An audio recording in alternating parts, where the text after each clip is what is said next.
Hello বন্ধুরা, আপনারা সবাই কেমন আছেন? আশা করি ভালো আছেন, সুস্থ আছেন আর সাবধানে আছেন। আমরাও খুব ভালো আছি আর সাবধানে আছি।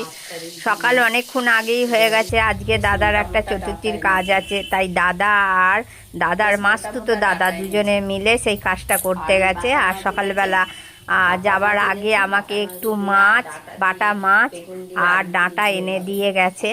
যেহেতু রূপসার স্কুলে পরীক্ষা চলছে, ওই জন্য রূপসা এই মাত্র সকালবেলা উঠে কেক খেয়ে পড়তে বসে গেছিলো। আর এখন প্রায় বাজে 11টা, 11:30টার সময় বলল একটু আমি চা খাবো, চা করে দাও। তাই চা করতে গিয়ে কখনোই আমার হাতে চা কম হয় না। যতই ভাবি কম করব, একটু হলেও বেশি হবে, জানি না কেন। আর আপনাদের বলা হলো যে ডাঁটা আর মাছ এনে দিয়ে গেছে দাদা, সেই ডাঁটা দিয়ে আলু দিয়ে বাটা মাছ দিয়ে ঝোল হবে আর ভাত করব।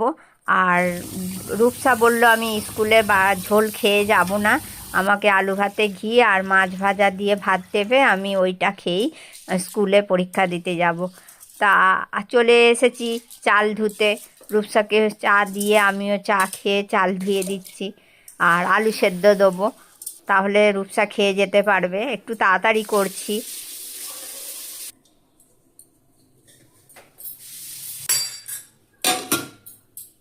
এই যে বন্ধুরা, চাল ধুয়ে হাঁড়িতে দিয়ে দিলাম, দিয়ে এবার মাছ ধুতে চলে এসেছি। দেখুন বন্ধুরা, মাছগুলো কি টাটকা, কি ফ্রেশ।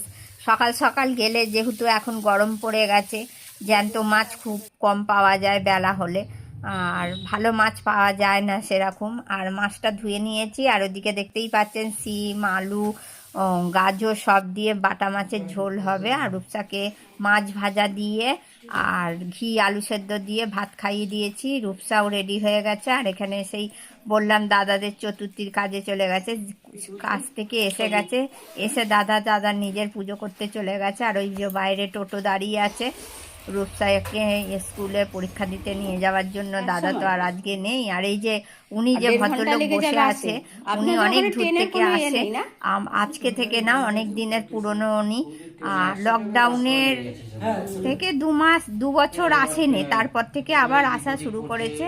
উনি কাপড়, বিছনার চাদর এইসবই নিয়ে আসে, আমরাও নিই। আর উনি সকালবেলা 8টার সময় আসে, আর বাড়ি যাবার সময় মানে ফেরার সময় 1:30-2টোর সময় আমাদের বাড়িতে একবার আসে।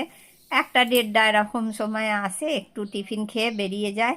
আর এই যে দাদার পুজো হয়ে গেছে। আর এই যে আমি আর দাদা রাত্রির বেলা, এটা দুপুরবেলা না, রাত্রিবেলা খেতে বসে গেছি। আর দুপুরবেলা খাবারটা দেখাতে পারিনি, এখন দুধ খাচ্ছে রূপসা।